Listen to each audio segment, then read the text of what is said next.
Welcome to the RightNOW Podcast. My name is Distin, Senior Director of Customer Experience at Rightworks. The history of accounting traces itself back more than 7,000 years to ancient Mesopotamia. And as everyone knows, the role of the accountant or the bookkeeper has evolved and continues to evolve over time. I'm deeply humbled that you've tuned in today and for this opportunity to speak to a number of folks across this great profession who have thoughts about this evolution that we're seeing today. Joining me today is Davis Bell, CEO of Canopy, a practice management solution headquartered in Utah. Davis, thank you and welcome.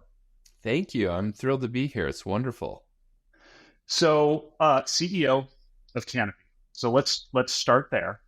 Tell me a little bit about your role, and then let's sort of expound on that into what Canopy offers as a practice management solution. The role is honestly to hire really great people and get out of their way. I don't code, as an example. I don't sell things. I'm not a creative, so I'm not whipping up amazing copy or working on the website. So I think first and foremost, it's making sure you've got amazing folks, and then you got to set culture. That's on the CEO to make sure the culture and values are very clear. And that's kind of the job, honestly. I'm making it sound maybe a little bit easier than it is. And, I don't want anyone to get the idea that I'm, not doing a lot, but that, at a very high level, that's basically the job.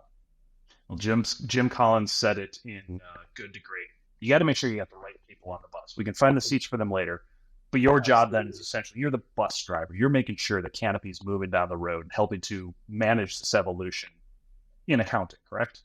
Absolutely. Yeah, I think that's maybe the other thing that I probably should have added is overall high-level strategic direction, right? Like, to use the bus analogy, where are we going? And, what do we want to be in a year, 3 years, 5 years, 10 years? But yeah, outside of that, I think it's making, getting those right people on and then letting them do amazing work. In your mind, what is perhaps the biggest challenge or opportunity for accounting professionals today? Well, I love that you frame it as both a challenge and an opportunity, because I think that is absolutely the right way to think about it. I sort of, think about threat and opportunity. It's the same thing.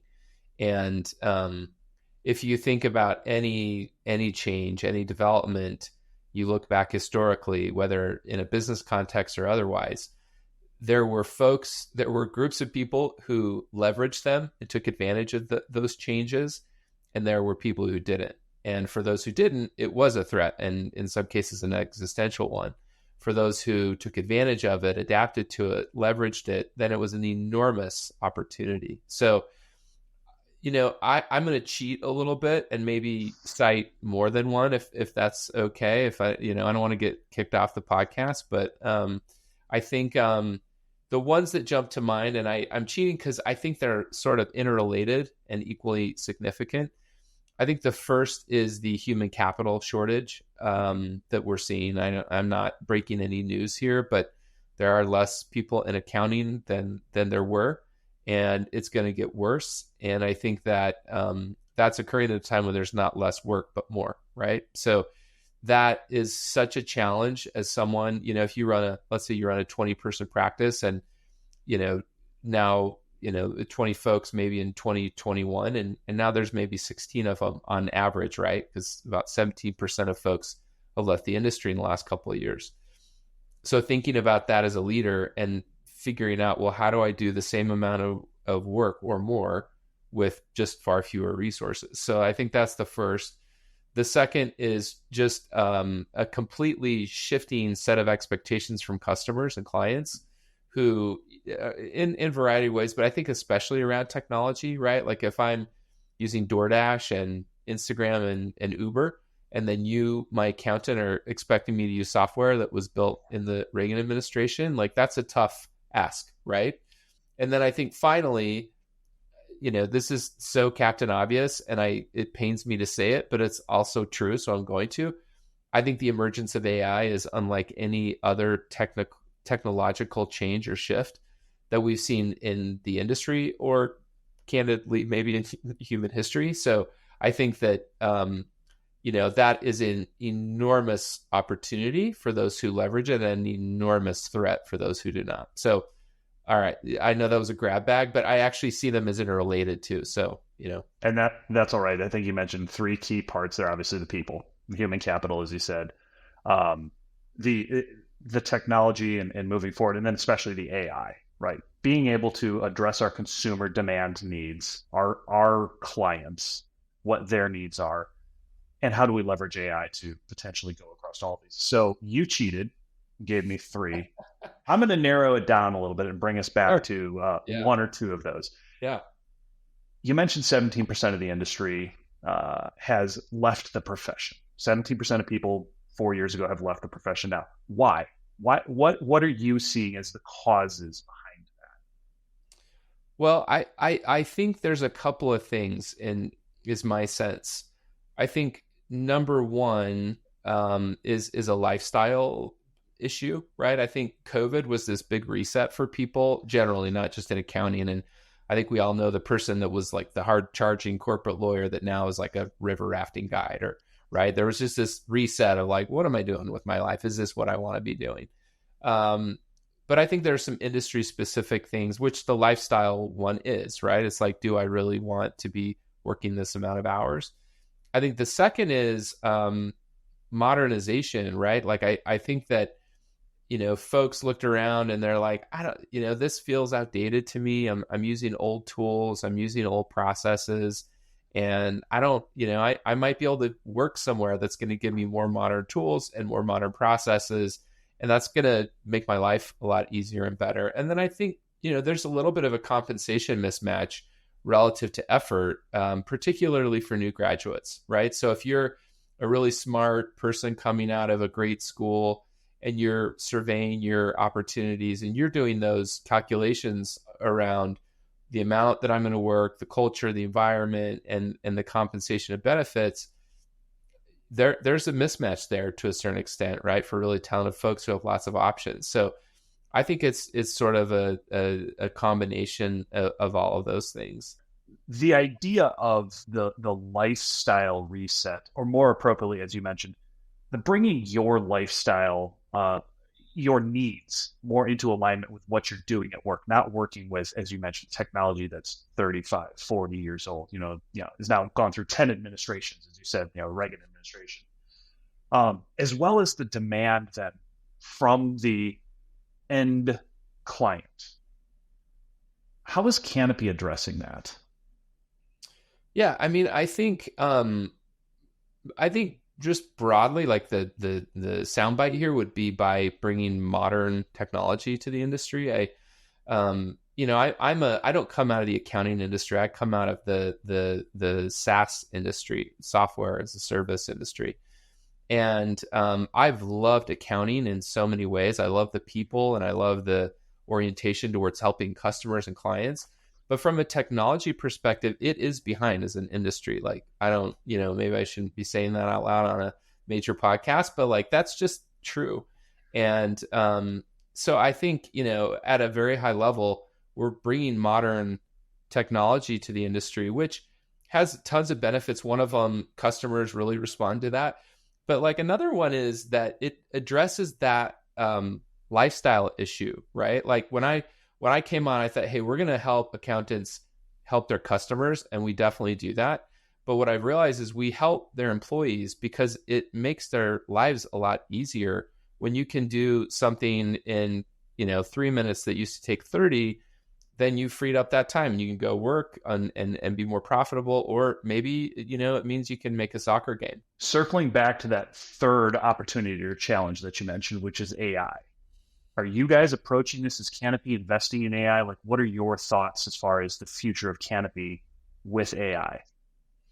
Yeah, so I like this because this is one of those examples where we're in the same boat as our customers who are accounting firms, in the sense that if we don't leverage AI and we don't adapt to it, we're also going to get left behind, right? Like, I mean, there are startups popping up every day that are AI-oriented startups in accounting that maybe they're related to Canopy or maybe they're directly competitive. So if, I'm sort of like eat my own dog food here, right? Like it's very easy for me to lecture, accounting, like, you guys need to adopt new technology and AI. But that's true for me too, right? As the CEO of Canopy. And so we are very much investing in it to serve both of those purposes, right? To ensure that we're on the cutting edge of the technology and don't get overtaken by someone else who is, but also to arm and equip accounting firms and accountants to be able to be the ones who win this in this new world, right? And I firmly believe, like, I'm not one who believes that accountants are just going to go away and over time it'll be, chatbots or some form of AI.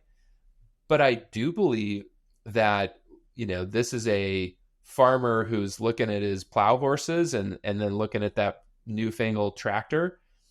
The one who's like, I don't want to deal with that. It's expensive. It's janky sometimes. I got to maintain it. I'm going to stick with these reliable horses. That farmer's not going to be around for super long, right? And I think the same holds true for accountants and AI. So we're trying to be the folks who provide the tractor to accountants, and we've invested heavily. I mean, this has not been around all that long, but we ship what I believe is the first major release in the industry. That was a tool that helps folks take an email that would take a half an hour to write and do it in 3 minutes. We've got natural language search now in our insights tool, which is kind of our business intelligence tool. And then we got a lot of stuff cooking right now that I think is going to be pretty game changing. That's, probably more of a late 2024, early 25 slate of releases. So if I'm a partner at a firm or a principal at an accounting firm, and I'm looking to look for the tractor. Yeah. What is it? How can I be confident that Canopy is a solution for me, that it's the one I should be looking at, or one of the ones I should be looking at? Sure. I mean, great question, right? We're all consumers of software and other products. It can be super confusing and frustrating. I mean, you could pull up the websites of 20 practice management providers, and they have a checklist of features that reads about the same, right? Now, that of course doesn't mean they're all created equally, right? And so I think I would probably focus on a couple of things. Number one, I would look to trusted sources in the industry. People like Darren Root, people like Jason Statz, that have gone and kicked the tires and done the research. I think that's a really great place to start. There's you can go look at, review sites. That's an important thing to consider. One thing that I think people never consider is funding of these companies, right? These tend to be startups unless you're talking about the big, large public companies that we all know. But if it's a relatively small company, I'd go and look at how much money they've raised. You can do that on Crunchbase. You just Google the name of the company in Crunchbase. I mean, just since I've been here, Canopy's raised, I want to say $60-70 million, right? And that has gone into the product. Ask them how many folks are on their R&D teams, right? Like, how many engineers do you have? How many product managers and designers?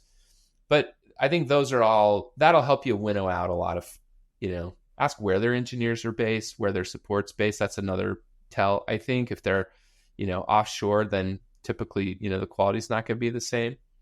But I think all that leads up to getting your hands dirty in the software, right? Like, you're moving from that thing that the salesperson told you and that the website said to actually, it's a test drive. Looking ahead, crystal ball solution, like, what do you see outside of AI, or perhaps including AI, for the next 2 years in this profession? Well, number one, firms are going to get a lot more efficient because they have to, because there aren't as many people. And I don't see that trend reversing, candidly. Like, I think that's going to continue to be a challenge, certainly over the next couple of years. So it's sort of like bad news, but good news is technology, inclusive of AI, but not only AI, is going to get a lot better too, right? So I think it's going to more than fill the gap created by those missing people. So I think one is you're going to see efficiency improve, per person at the firm. I think you'll see profitability improve. On the technological side, I think that, we've seen some cool AI stuff. I don't think we've seen game-changing AI stuff in the industry, right? Like, nobody's life is completely altered yet by it, for good or ill. I think that coming up, 18 to 24 months, you'll see the release and use of game-changing technologies. They probably won't be at like 100% adoption or some really high level of adoption. But for those who are paying attention, those tools will be available. They'll be V1s and V2s, and you know what V1s and V2s are like. But there will be this early glimmer of like, oh, wow, this wasn't a 5% gain for me in efficiency and satisfaction. This was a 50%. And then I think over 5 years, you're looking at 500% or 5,000%, like a really steep curve. So that's kind of how I think about it. So I think the key words I heard you saying there were yet, right? Nothing has been released yet. Game changers yet. We all kind of know some of that's probably coming down. And pay attention. If you're not paying attention to this stuff, like, again, you're going to be on that plow horse forever, and it's not going to work for you. Yep. So I want you to imagine we're standing in front of a time machine, and you are going to step into this time machine. We're going to click go, and you are to go backwards in time 10 years. You're going to step out, come face to face with yourself. Now, forget the whole grandfather paradox and time travel, blah, blah, blah. Okay. You get to give yourself 10 years ago one piece of advice. What piece of advice are you giving to yourself? Man, besides buy Bitcoin, right? Right. I think I would say don't spend any amount of your time or mental energy worrying about things. I think that is absolutely wasted. And use it for more productive things. Don't worry about what's going to happen. Just go make it happen to the extent that you can, and the extent you can't, nothing you can do anyway. Be present. Okay, you step back into the time machine, and now it is going to take you from that point 20 years into the future, so 10 years from now. Same thing, doors open. You're face to face with yourself 10 years from now, and you get to ask yourself one question. What one question are you asking of yourself? Honestly, I would say how is the AI curve going to be shaped? Because I think, if you think of the emergence of the internet, right? Stuff came up. Some of it was entirely asinine and stupid, and some of it was absolutely revolutionary. And I think you have to go through this sort of separating out, signal and noise, smoke and fire, as these technologies emerge. And I'm super, super curious about how that is going to shake out. I'm positive it will change things dramatically, but the how and the when, I think, is still a little obscure right now, candidly, even for people who are thinking about it. So I think that would be, it'd be like, hey, show me from here to there on how AI kind of emerges and takes shape. Cool. Well, the time machine brings you back. You step right out. We're right here wrapping up this podcast. As you step out of the time machine, Davis, I want to thank you very much for your time. It has been a pleasure speaking with you. Wonderful. I thank you so much for having me. Always a pleasure. Well, I appreciate it. And thank you for listening and tuning in today. Keep practicing, keep evolving, keep thinking about the future. To put a twist on an ancient Chinese proverb, the best time to prepare for change was years ago. The second best time is right now. Speaking of right now, join us in Austin, Texas, May 14th through the 16th for the essential event for accounting and tax professionals. For more information, visit rightworks.com/rightnow. Davis, again, thank you for your time. Thank you so much. Talk to you soon.